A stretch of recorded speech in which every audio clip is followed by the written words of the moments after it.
Hello.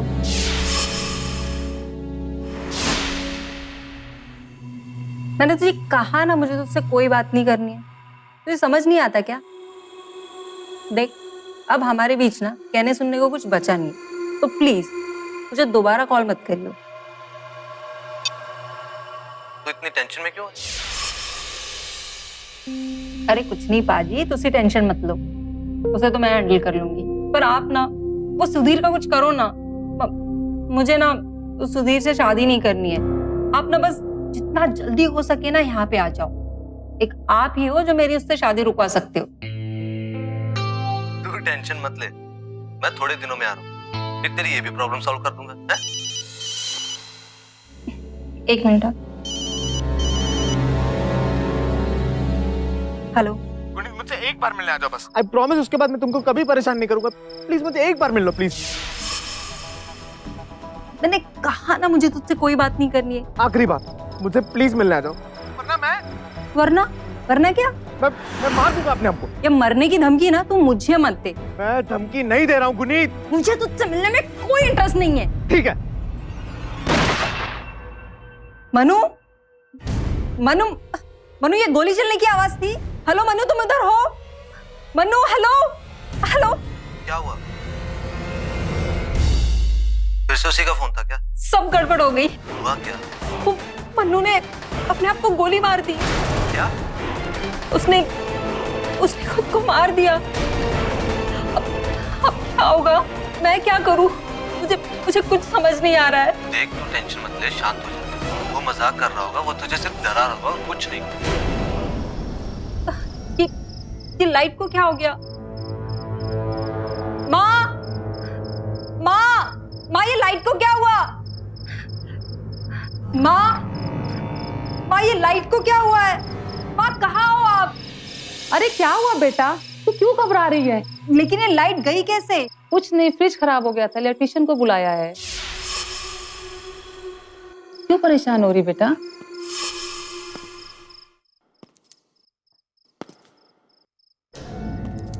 कौन है? कौन है वहां पे? अरे इलेक्ट्रिशियन होगा। अरे भाई कितनी देर लगेगी? कौन है वहां पे?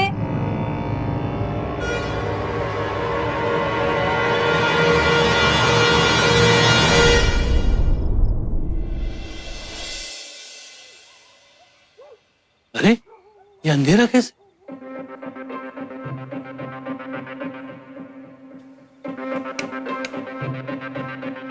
अरे गुनीत, अरे भाई दरवाजा खोलो।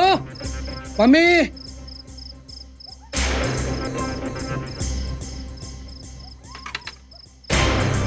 Mummy, Guneet, mummy.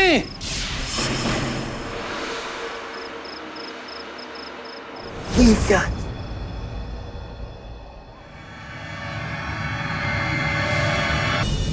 चंडीगढ़ के एक शांत इलाके में मां और बेटी के दोहरे हत्याकांड ने पूरे शहर को हिलाकर रख दिया। उसी रात शहर में एक और हत्या भी हुई। अलग अलग जगहों पर हुई ये हत्याएं क्या आपस में संबंधित थी या महज दो अलग अलग हादसे थे? खबर मिलते ही पुलिस फौरन घटनास्थल पर पहुंची। मनु की हत्या के बारे में पुलिस को अब तक कोई खबर नहीं थी, लेकिन चूंकि गुनीत के फोन रिकॉर्ड्स के मुताबिक हत्या से पहले गुनीत से बात करने वाला आखिरी शख्स मनु था, लिहाजा पुलिस ने अपनी तहकीकात की शुरुआत मनु के घर से की, उससे पूछताछ करने के लिए।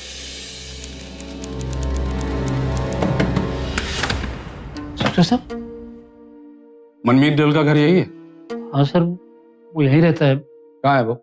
बात क्या है? सब ठीक तो है? अगर सब कुछ ठीक ही होता तो हम आते ही क्यों? राजेंद्र जी की बेटी गुनीत और उनकी बीवी मम्मी का मर्डर हुआ है, और मर्डर के पहले गुनीत के मोबाइल पर आखिरी कॉल आपके बेटे मनु का था। बस इसीलिए कुछ पूछताछ करनी थी। कहाँ है वो?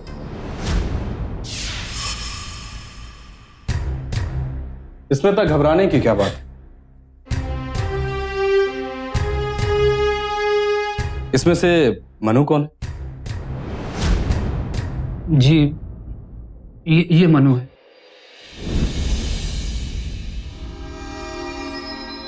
क्या प्रॉब्लम है इंस्पेक्टर साहब? क्यों मेरे भैया को आप इन सब चीजों में घसीट रहे? और जब खून कहीं और हुआ है तो आप मनु से पूछताछ क्यों करना चाहते हैं? पुलिस की जांच का एक तरीका होता है। Yeah, right. गुनीत के मोबाइल पर आखिरी कॉल आपके बेटे मनु का था। बस इसीलिए पूछताछ करनी थी। देखिए इंस्पेक्टर साहब, हम भी शाम से भैया को कांटेक्ट करने की कोशिश कर रहे हैं, पर उनका फोन लग ही नहीं रहा है, नॉट रीचेबल बता रहे। ठीक है, लेकिन जैसे ही वो घर आता है उससे कहिए कि थाने में आकर मुझसे मिले।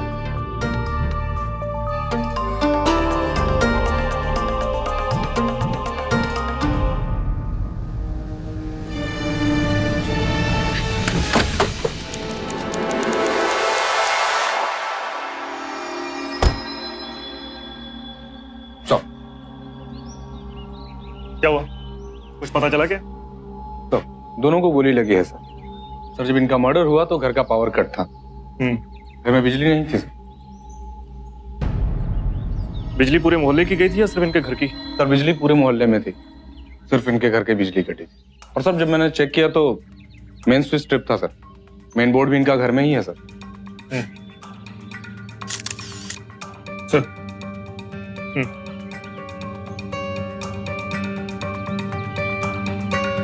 किसी पे कोई शक?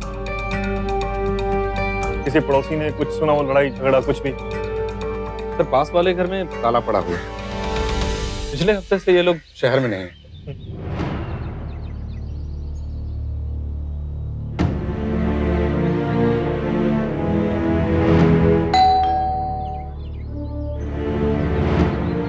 हादसे के वक्त आसपास कोई नहीं था सर, ना ही किसी ने कुछ सुना और ना ही किसी ने कुछ देखा। सर मनु जिसने गुनीत को आखिरी बार कॉल किया था, हम उसका भी लोकेशन ट्रेस कर रहे हैं, कभी भी हम उस तक पहुंच सकते हैं। और कुछ खास? हाँ सर, घर से बहुत सारे गहने चोरी हुए, ना कोई छीना झपटी हुई, ना शोर शराबा। बड़ी हैरानी की बात है, उन्हीं बड़े आराम से घर के अंदर घुस जाता है, और घर के अंदर घुसने के लिए उसे मुशक्कत भी नहीं करनी पड़ती। तो सीधी सी बात है ना, जो कोई भी खूनी है वो इन घर वालों को पहले से जानता है। पर मुझे भी ऐसा ही लगता है। अगर घर में गहने चोरी हुए हैं तो चोर उन्हें बेचने की कोशिश करेगा। जितने भी ज्वेलरी शॉप है ना, सब पे अलर्ट कर दो। उनके पास कोई भी कुछ भी बेचने के लिए आए, हमें इन्फॉर्म करें।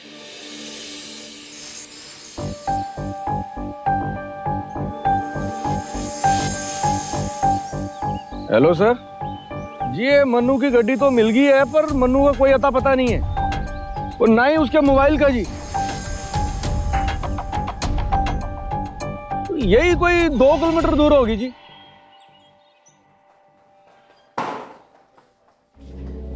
तुम डिटेल चेक करो। Okay sir.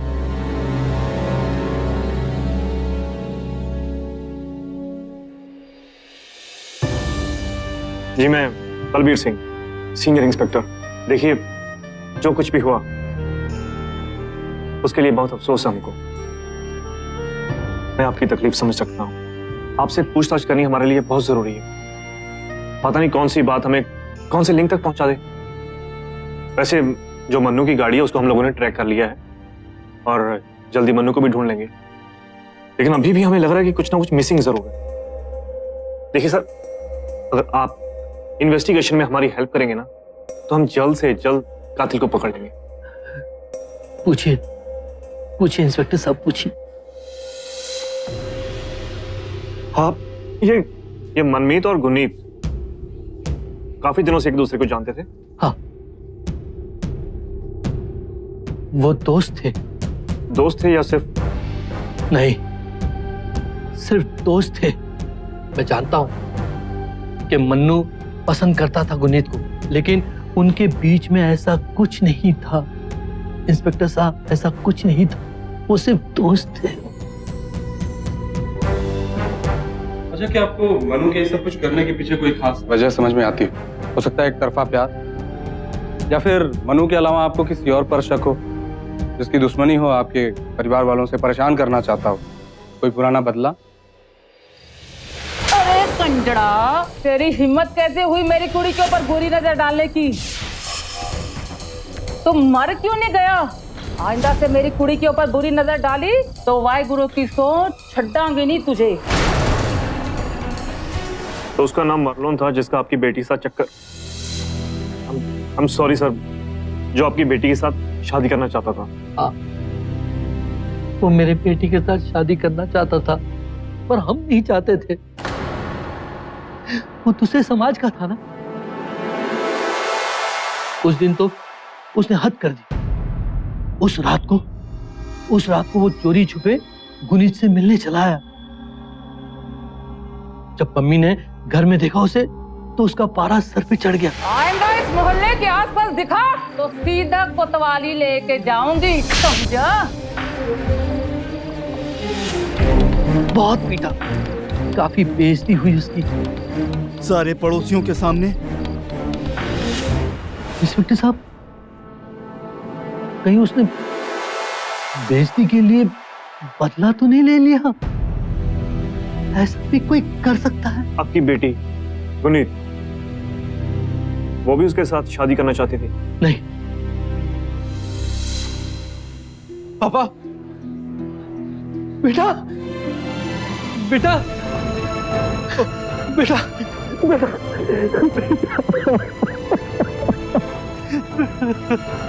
I'm sorry पापा। चला गया था बेटा, मुझे बहुत पहले आ जाना चाहिए था पापा। I'm sorry।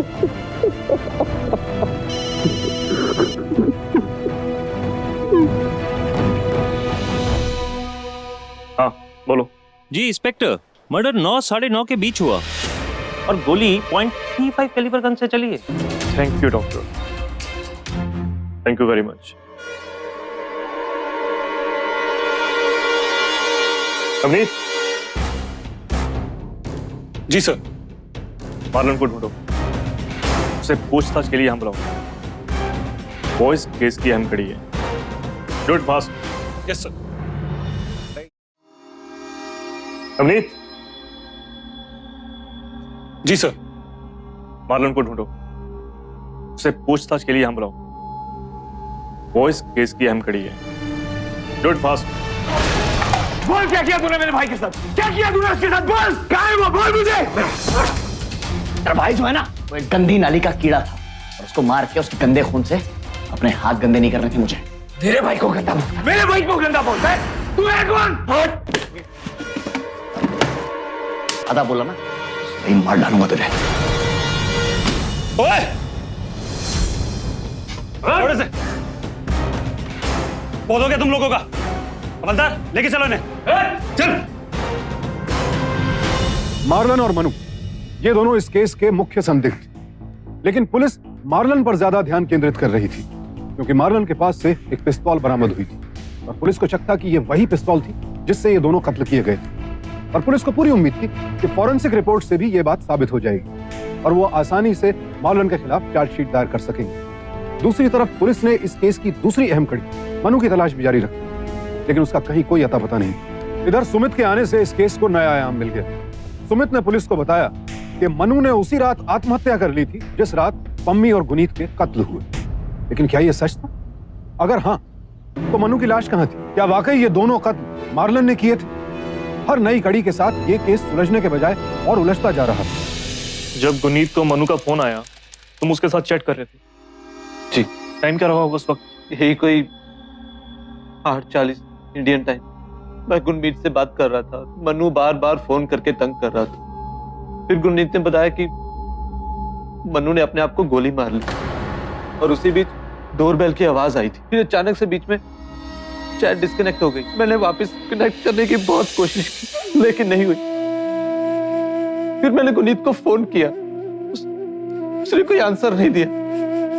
शायद इसलिए नहीं आंसर किया क्योंकि तब तक वो उसे मार चुके थे। इंस्पेक्टर साहब, आप प्लीज उन कातिलों को जरूर पकड़िए। मैं यकीन के साथ कह सकता हूँ कि ये मर्डर है। उन्होंने जानबूझ के मेरी बहन और मेरी माँ को मारा है। पर जो कुछ ये कह रहा है सच है और मनु ने खुदकुशी की है, तो जाहिर सी बात है उसकी लाश वहीं कहीं होगी। तुम एक काम करो, पूरे इलाके की तलाशी लो। Yes sir. एक बात बताओ, ये गुरनीत और मार्लन के बीच कोई रिश्ता था क्या? वो एक दूसरे को बहुत पसंद करते थे। क्यों भाई मार्लन, वो क्या हुआ था भाई तेरे और मन्नू के बीच में उस रात को? और कुछ पता है तुम्हें कि गुनीत को किसने मारा? वो हुआ क्या था उस रात?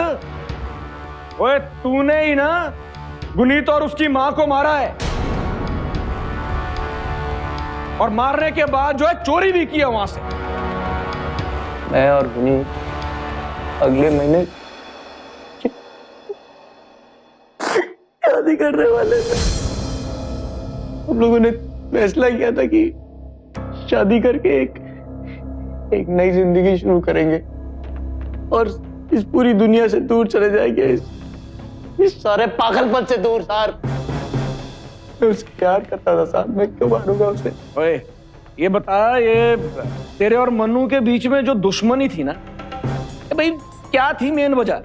गुनीत मुझसे शादी करना चाहती थी, मुझसे प्यार करती थी, उससे नहीं करती थी। इसके सर भाई इस बात को लेके तुम्हारे बीच में झगड़ा होता रहता था? हाँ सर, बहुत बार सर उसने धमकी दी मुझे, और उसके साथ और उसके बड़े भाई के साथ एक बार मारपीट भी हुई थी सर मेरी।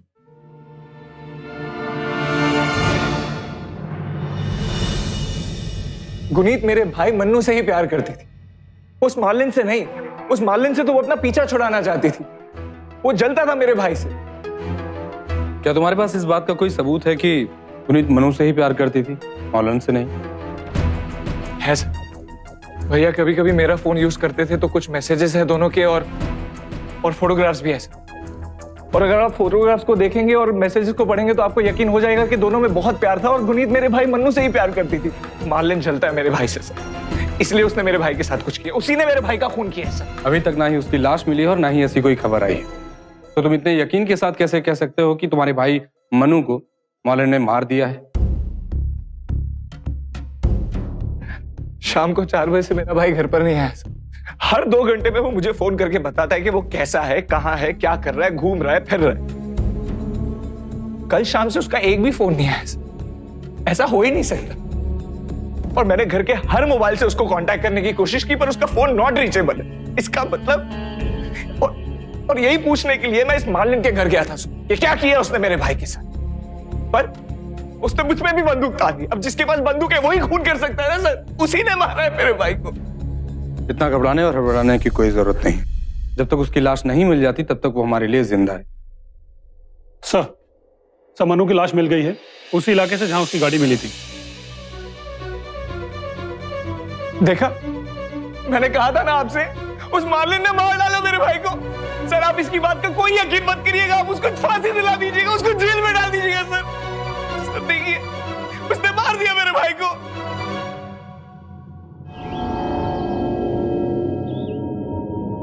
तो लगता है जंगली जानवरों ने खा लिया इसे। इसको पहचानना तो बहुत मुश्किल है सर। सर ये कैसे पहचानेंगे कि ये मन्नू की लाश है या किसी और की? ये मन्नू ही है। मुझे लग रहा है कि ये बॉडी पे जो निशान है ये गोली का निशान है। इसकी बॉडी को डीएनए टेस्ट और पोस्टमार्टम के लिए भेज दें। ये केस काफी उलझा हुआ है। शुरू में ऐसा लग रहा था जैसे ये गुनीत ये मन्नू और मार्लन दोनों के साथ डबल टाइमिंग कर रही थी। जब एक को सिलेक्ट करने का टाइम आया तो इसने मार्लन को चूज किया। मन्नू से ये बर्दाश्त नहीं हुआ और उसने खुदकुशी कर ली। सर मुझे खुदकुशी से ज्यादा जो है ये हत्या का मामला लगता है, और सारा शक जो है मार्लोन की तरफ जाता है। हमें जो है उसके पास से गन भी तो बरामद हुई है। जब तक फोरेंसिक रिपोर्ट नहीं आ जाती हम पक्के तौर पे नहीं कह सकते ये वही गन है जो मार्लन ने यूज की है। और कोई इस हत्या को अंजाम क्यों देगा जी? मुझे लगता है जी ये मार्लोन जो है उसकी माँ को मारने गया होगा। गुनीत बीच में आ गई, उसने उसको भी मार दिया। नहीं, इतनी छोटी सी बात के लिए वो उसे मार देगा, ये मुझे हजम नहीं हो रहा है। वो उसको प्यार करता था, उससे शादी करना चाह रहा था वो। हाँ, मेरा दूसरा सस्पेक्ट मन्नू है।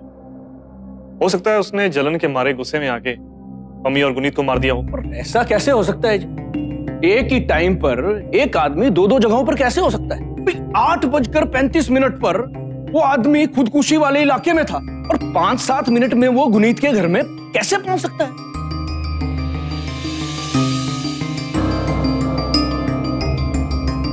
हो सकता है ये हत्याकांड महज चोरी का मामला हो और दोनों में से कोई भी कातिल ना हो। ये हो सकता है सर। उनके घर में गहने बहुत थे, लगभग 10 लाख के। क्या? हाँ, 10 लाख के गहने? इतने गहने आजकल कौन घर पे रखता है? ये बात तुम्हें अजीब नहीं लगी? हाँ जी, मुझे भी ये बात कुछ अटपटी लगी थी।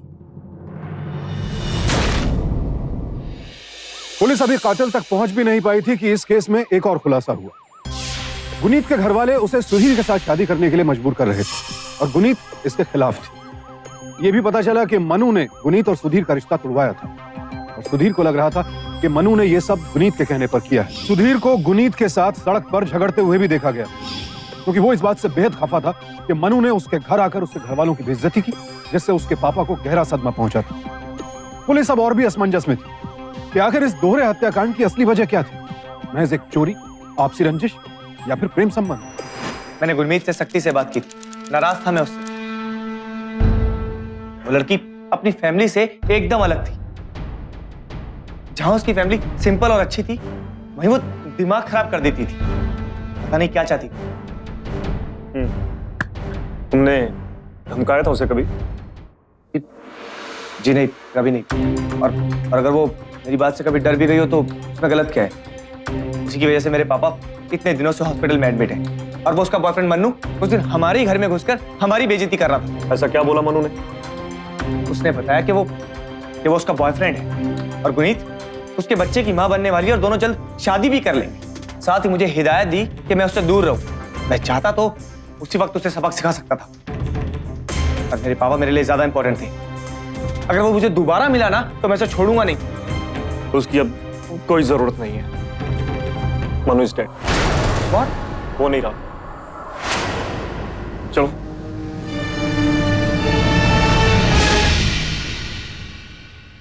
इंस्पेक्टर मार्लोन के पास से जो गन मिली है वो मर्डर वेपन नहीं है, वो कोई सस्ती गन है। घाव को देखकर पता चलता है कि गोली .35 या उससे ज्यादा कैलिबर की गन से चली है। तो इसका मतलब खून मार्लोन ने नहीं, किसी और ने किया है। और गोली करीब 50 मीटर की दूरी से चली होगी। 50 मीटर? पर ये तो खुदकुशी का मामला है ना? खुदकुशी नहीं, मर्डर। कोई आदमी भला खुद को 50 मीटर की दूरी से गोली कैसे मार सकता है? एक बात जो सबसे ज्यादा इंपॉर्टेंट है, जिस मर्डर वेपन का इस्तेमाल उन दोनों औरतों को मारने में किया गया, उसी मर्डर वेपन का इस्तेमाल इस लड़के को मारने में किया गया। तो इसका मतलब मनु का कत्ल हुआ है, उसने खुदकुशी नहीं की है। इस केस का परिदृश्य अब और भी जटिल होता जा रहा था। अब तक तो पुलिस गुनीत और पम्मी के हत्यारे को ढूंढ रही थी और यह मानकर चल रही थी कि मनु ने आत्महत्या की थी। लेकिन अब एक नया सवाल आकर खड़ा हो गया। पता चला कि मनु ने आत्महत्या नहीं की थी, उसकी हत्या की गई थी। आखिर किसने की यह हत्या? पुलिस के सामने दो संदिग्ध थे, मार्लन और सुधीर। यह केस अब एक अनसुलझी गुत्थी बन चुका था। क्या यह हत्याएं महज चोरी के लिए की गई थी? अगर हाँ, तो फिर मनु को किसने और क्यों मारा? इस केस के सुलझने की उम्मीद तब जगी जब गुनीत की पड़ोसन वापस घर लौटी और पता चला कि उनके घर के बाहर गलियारे में सीसीटीवी कैमरा लगा।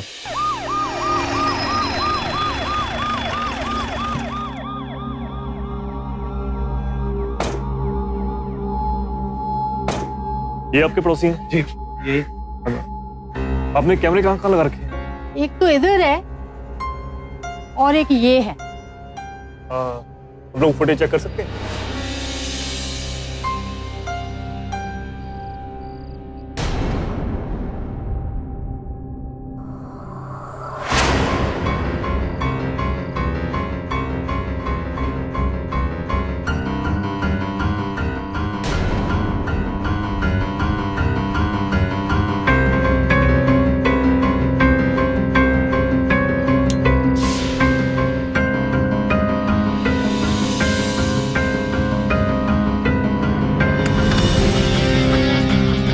लाइट जाने के बाद आपके कॉरिडोर की लाइट बंद हो गई है। इतने अंधेरे में इसके आगे क्या हो कुछ पता नहीं चलता। इसका मतलब डॉक्टर सही था, कत्ल रात 9 बजे के करीब हुआ है। राजेंद्र जी के घर पहुंचने से पहले इसके पास काफी समय था जिसमें ये चोरी और कत्ल दोनों कर सकता था। ये 8:40 पे घर पे घुसा है और राजेंद्र जी 9:30 पे। हाँ जी, हमें इस फुटेज को एग्जामिनेशन के लिए लैब में भेजना होगा। रिवाइंड करो, स्टॉप करो, थोड़ा जूम करो। एक काम करो, इसकी फोटो हर जगह छपवाओ। जल्दी से जल्दी ढूंढो इसको। Sure sir.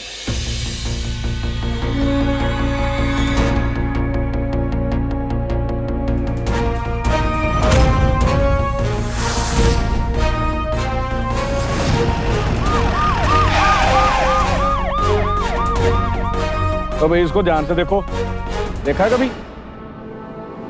ये यही पास में इलेक्ट्रॉनिक की दुकान में काम करता है। सर, ये तो गुरु की तस्वीर है। मेरी इलेक्ट्रिक शॉप पर ही काम करता था। बड़ा अजीब सा इंसान था सर। मेरा इस पर कभी भी पूरा विश्वास नहीं हुआ। वो कभी भी गायब हो जाता था अचानक से। तुम्हें इसका पता मालूम है? हमारे पास कोई पता नहीं है सर।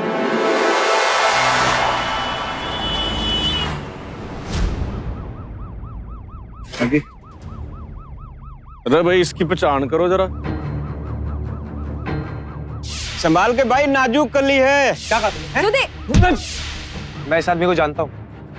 उस दिन मेरा इससे झगड़ा हुआ था रोड पे। मैं गुनीत से कहीं बाहर मिला था और ये अपने दोस्तों के साथ था और इसने गुनीत से बदतमीजी की थी। हाँ भाई, अब हमें समझ आया इस आदमी का इरादा क्या था।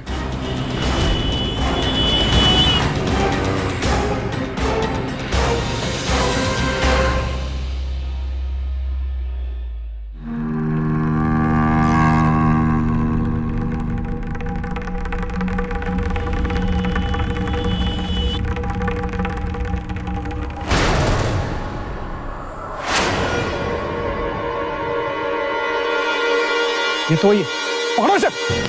रुक रुक रुक रुक। तेरी तो रुक। मुझे क्या, मैंने क्या किया सर? मैंने नहीं मारा किसी को। क्यों मार रहे हो इतना भाई? हैं? जान से मारना है क्या? हैं? हटो पीछे, हटो पीछे। वो कोई नहीं मारेगा भाई, कोई नहीं मारेगा। आराम से बैठो। अब सच सच बता दो कि उस रात हुआ क्या? उस रात मैं वहाँ बिजली का काम करने गया था। मैं इलेक्ट्रिशियन हूँ। जब मैं वहाँ पहुँचा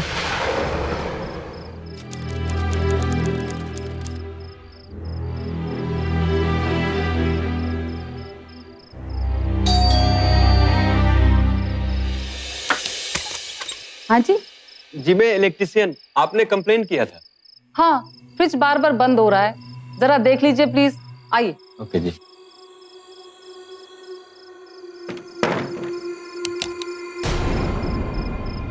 अरे जाइए ना, वो है, देखिए।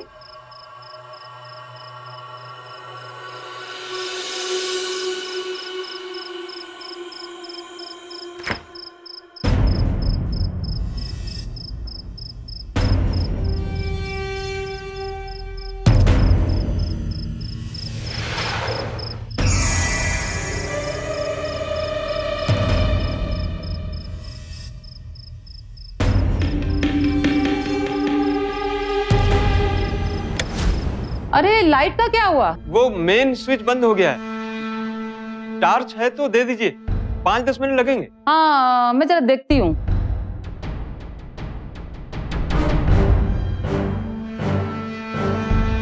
माँ, ये लाइट को क्या हुआ? बस मैं उसके बाद वहां से निकला और दोबारा कभी नहीं गया साहब। मैंने तो कुछ झुमके चुराए थे साहब। अच्छा मेरी बात सुनो, ये सुधीर को फोन करके बुलाओ। ये गुरु वही आदमी है जिसका उस रात को झगड़ा हुआ था। हाँ, एक बार वो उसको पहचान लेगा, उसके क्या इरादे थे सब पता चल जाएगा। जी सर, मैं उसको बुलाता हूँ। हाँ। अरे सुशांत सर, ये बॉबी और मार्लन पे नजर रखी है ना? जी सर, हमारे आदमी उसके पीछे हैं। और सर वो अभी तक वो लोग चंडीगढ़ में ही हैं और उनकी तरफ से कोई भी हलचल नहीं है। कुछ पता चला क्या? हमने डार्क फुटेज को हाईलाइट कर दिया है। ये रही, देखिए।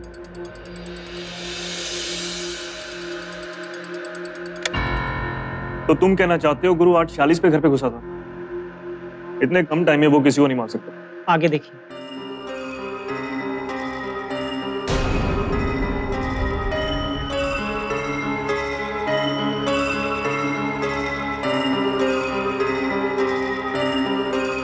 इसका मतलब खून ही निकल गया। पहले वो घर में घुसा फिर निकला। आप ये देखिए, अब इन दोनों शेडोज को कंपेयर कीजिए।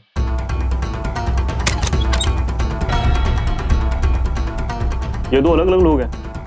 जी हाँ, फुटेज तो यही कहते हैं। ठीक आधे घंटे बाद राजेंद्र जी आए, यानी 9:20। राजेंद्र जी के घर पहुंचने से पहले इसके पास काफी समय था जिसमें ये चोरी और कत्ल दोनों कर सकता था। इसका मतलब खूनी गुरु नहीं, कोई और है। सर सुधीर। अब मुझे गुरु को पहचानने के लिए बुलाया गया है। पहचान लोगे गुरु को? जी क्यों नहीं, वो कोई ऐसी चीज नहीं जिसे मैं भूल जाऊं। आ जाओ भाई, पहचान करते हैं, आ जाओ। जाओ भाई आगे जाओ, पहचानो जरा। चल भाई ऊपर देख, मुंह दिखा दे जरा।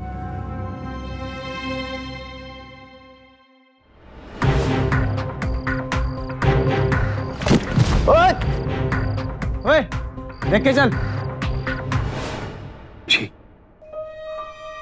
मैंने देखा था इसे उसी घर में जहां खून हुआ था। ये तो वही है जब हमारा झगड़ा हुआ था, लड़की को डरा धमका रहा था साहब। गुनीत, तुम हद से आगे बढ़ रही हो। संभाल के भाई, नाजुक कर ली है। क्या बोल रहे? नहीं मैं सच बोल रहा हूँ साहब, ये वही है साहब।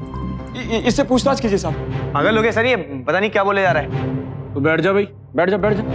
आओ जी थोड़ी बातचीत कर लेते हैं, आ जाओ। कोई बात नहीं, आ तो जाओ, दो गल्ला कर लेंगे सब। आप मेरी बात तो सुनिए। बैठ जा पहले। देखिए, क्योंकि उसे पता है कि मैंने उसके खिलाफ गवाही दी थी। अब इन सब में वो मुझे घसीट कर फंसाने की कोशिश कर रहा है। वो गुनीत से बदतमीजी कर रहा था, इसलिए मैंने उसे मारा। वो इसी का बदला ले रहा है। अब मैं जा सकता हूँ? काका बैठ जा भाई। अच्छा ये बता भाई, उस दिन तू कहाँ जा रहा था जब गुरु के साथ तेरा झगड़ा हुआ? अच्छा गुनीत भी वही थी ना, उसके साथ भी कोई झगड़ा हुआ क्या? आप मुझसे ये सब क्यों पूछ रहे हो? कहीं आपको वो गुरु की बातों पर विश्वास तो नहीं कर रहे ना? देखिए, मुझे मेरे लॉयर से बात करनी पड़ेगी। अब मुझे ऐसे डिटेन नहीं कर सकते। इस नए खुलासे के बाद यह तो साफ हो गया था कि गुरु कातिल नहीं था, वो महज एक चोर था। गुरु के बयान के आधार पर इंस्पेक्टर सिंह को लग रहा था कि यह कत्ल सुधीर ने किए, क्योंकि वारदात की रात सुधीर ने अपने ठिकाने के बारे में पुलिस को गलत जानकारी दी थी। उधर सीसीटीवी फुटेज देखने के बाद इंस्पेक्टर बलबीर को लग रहा था कि हो ना हो कत्ल मार्लन ने किए, लिहाजा सुधीर और मार्लन दोनों को पूछताछ के लिए हिरासत में ले लिया गया। लेकिन अभी एक और बड़ा झटका पुलिस का इंतजार कर रहा था। लगता भागे हैं। दरवाजा तोड़ो।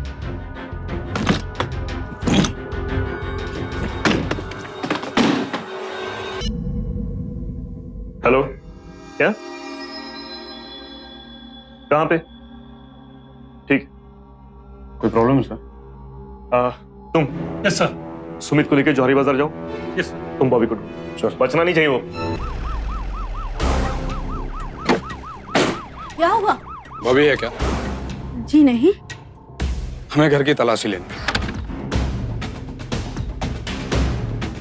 सर, घर में कोई नहीं।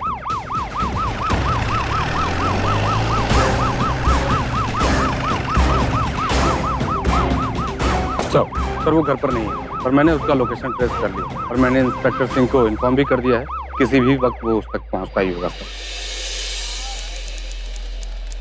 अरे सिंह, अरेस्ट नहीं करना उसे अभी, नजर रखो उस पे। अब बाकी आगे क्या करना मैं बताता हूँ आके। जी, यहाँ का काम काज आप ही देखते हैं ना? जी हाँ।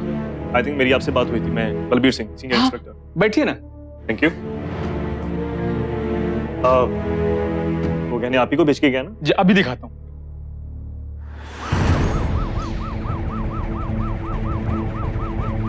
सर, सुमित बुलाओ। हाँ सुमित, तुम्हारे घर से जो गहने चोरी हुए पहचान लोगे? जी बिल्कुल। क्या ये वही गहने जो दुबई से तुमने अपनी बहन के लिए भेजे थे? जी ये वही है। क्या हम यहाँ की सीसीटीवी फुटेज देख सकते हैं? यही रहा वो। सर अरेस्ट कर लेते हैं। नहीं, मुझे देखना है कि वो किधर जा रहा है। उसको फॉलो करो।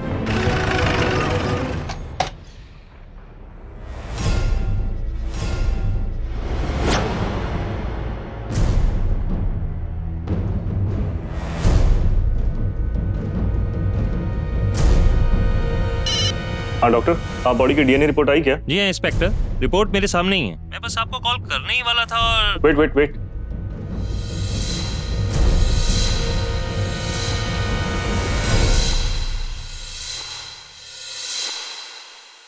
लेट मी गेस, वो लाश मनु की नहीं है। हाँ, लेकिन आपको कैसे पता चला?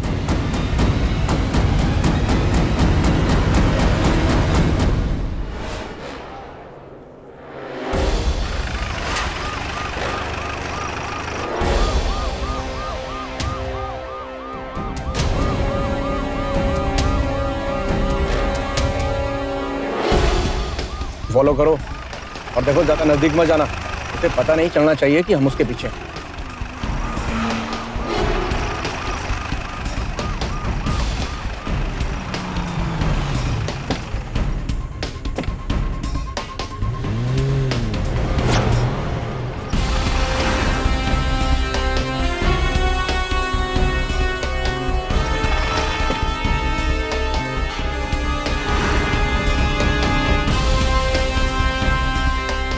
हेलो, क्या खबर है? सर ये बॉबी किसी अंडर कंस्ट्रक्शन बिल्डिंग में घुस गया है। कितना करो से? अभी कर लेते हैं जी, चलो भाई जल्दी आओ। अरे, ओ भाई कितना भागेगा, मैराथन जितनी है। तो जाओ कोना कोना छानो, जाओ तुम उधर जाओ। बता भाई, पता है कुछ कहाँ पे है मन्नू? मुझे जितना पता था वो यही है, इसलिए मैं उसे यहाँ ढूंढते हुए आया था। सर यहाँ कोई नहीं है? लेके चलो नीचे इसको, आ जाओ। चल भाई।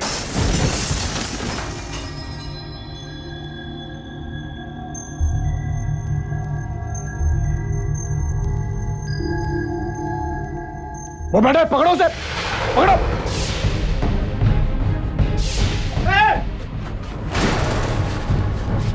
लेके जाओ।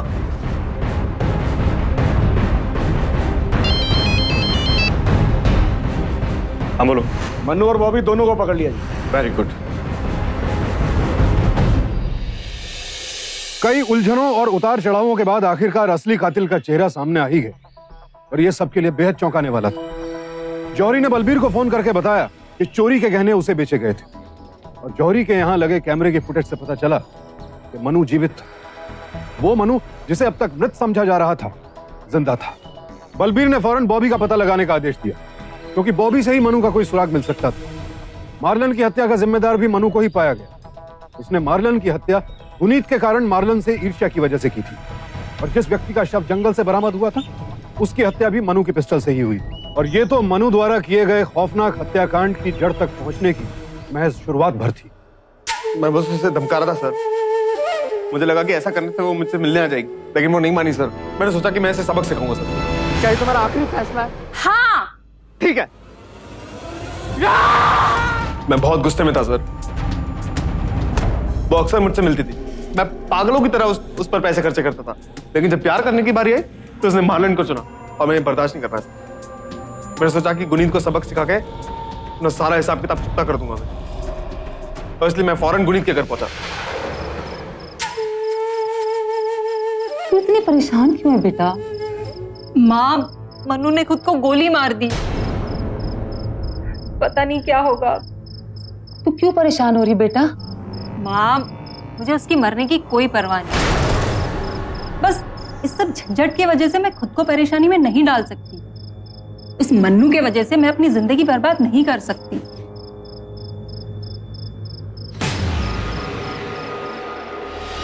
कौन है?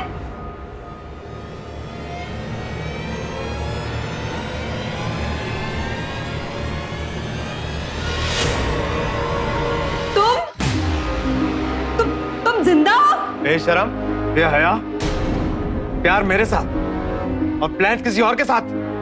मैं क्यों मनूंगा? मरना तो तुझे पड़ेगा।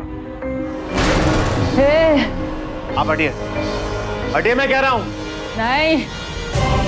मुझे पता था कि घर पे काफी गहने पड़े, गुनीत ने बताया था मुझे। मैंने सोचा कि मैं उससे भी चुरा लूंगा और अपने नुकसान की भरपाई करूंगा। मेरे सारे उधार भी चुक जाएंगे और वैसे भी मैंने उस पर बहुत खर्चा किया था सर। मैंने सिर्फ वही लिया जो मुझे मिलना चाहिए था, जो मेरा हक था। और उस दिन जब मैं गुनीत को गोली चलाकर डरा रहा था, एक लड़की से बदला लेने के लिए तुमने 4 लोगों को मार दिया। क्या लग रहा है तुम्हें? तुम्हारी ये कहानी सुन के हम लोग पिघल जाएंगे। किसी को जान से मारना किसी बात का सलूशन नहीं होता। किसी का खून करना कानूनन जुर्म है और तुमने तो 4 लोगों को मारा। तुमने जो कुछ किया है ना, उसके लिए तुम सिर्फ सजा के हकदार हो। चलो। जी सर।